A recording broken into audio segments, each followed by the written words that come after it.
a couple games ago, John Tortorella was in the stands.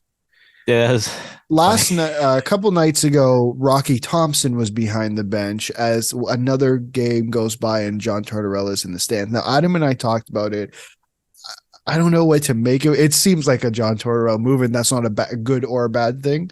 It's just a John Tortorella move. I'm curious to know, like, quickly, like what you thought of um, all that. What is going on with Philadelphia? I mean, I don't know, man. well, they said already they're not there yet, so Yeah. I don't know. It was interesting to me because it's not like Tortorella's by himself or anything, but it's just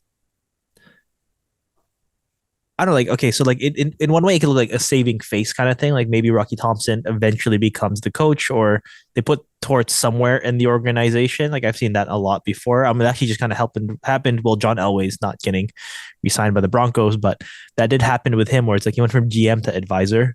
Yeah. Um, yeah, I don't know. I don't know. Maybe just maybe Philadelphia's realizing that despite spending like crazy in terms of money and assets, that it's just the product's just not there.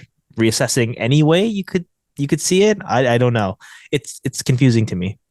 I wonder if truly the firing of why can't I remember his name?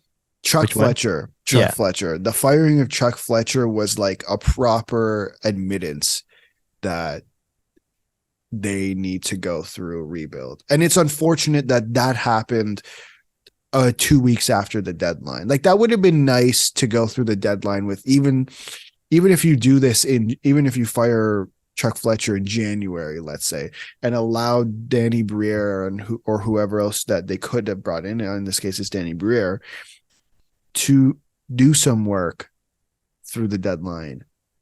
Maybe JVR isn't a flyer. I don't know. Like it would have been again. We're looking back a couple months now. Would have been nice for them to make that move not 2 weeks after the deadline. But I wonder more so if it's an admittance that hey, like we're in a really poor situation and we need to get ourselves out of it. We have a lot of contracts that are tough and we're going to need a couple of years to get out of this. Yeah. I think yeah, it's just that realization of things where I think even before they started adding all these guys, is like they weren't where they were supposed to be anyways. You know, like they were thinking Couturier and Claude Giroux could still help them at center or wherever you wanted to put Giroux. And then they just still kept adding, despite the fact that I didn't think they had a core to sustain that type of play.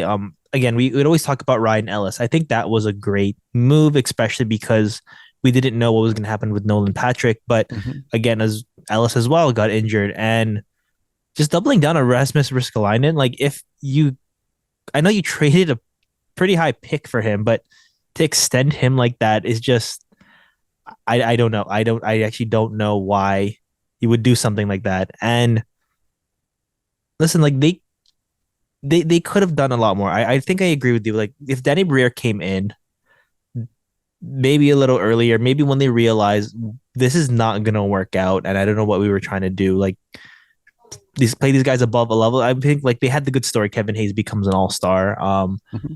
But have you seen his scoring though? By the way, like it really did taper off after that all star Oh, appearance.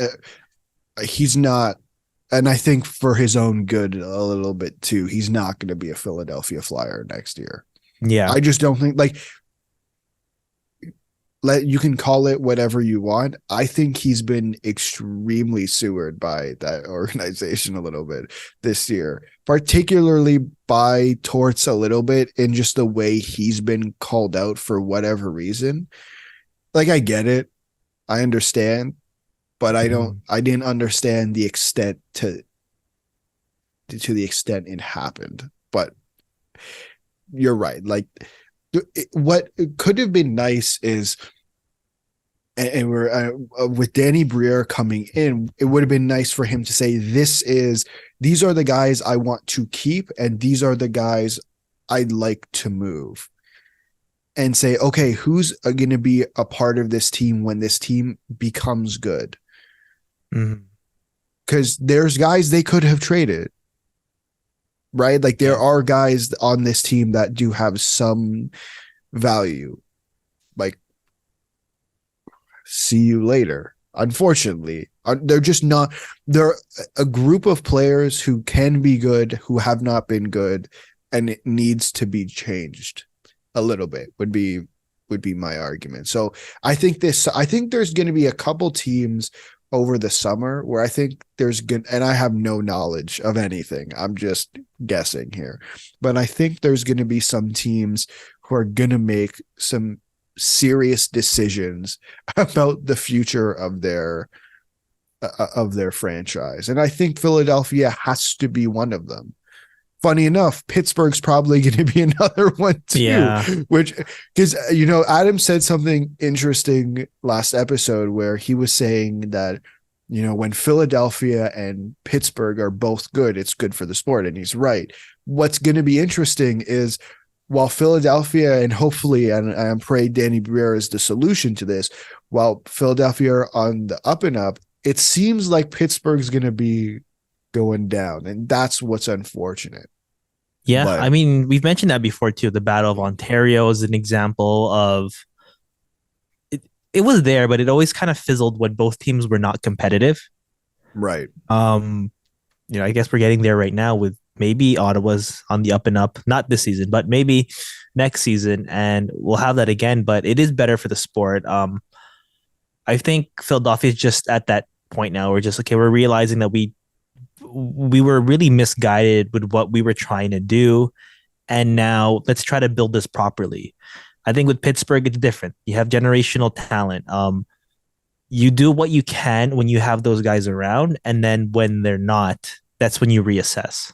You suffer the consequences. And there are consequences. Like sometimes you just need them. Like sometimes you just have to eat it.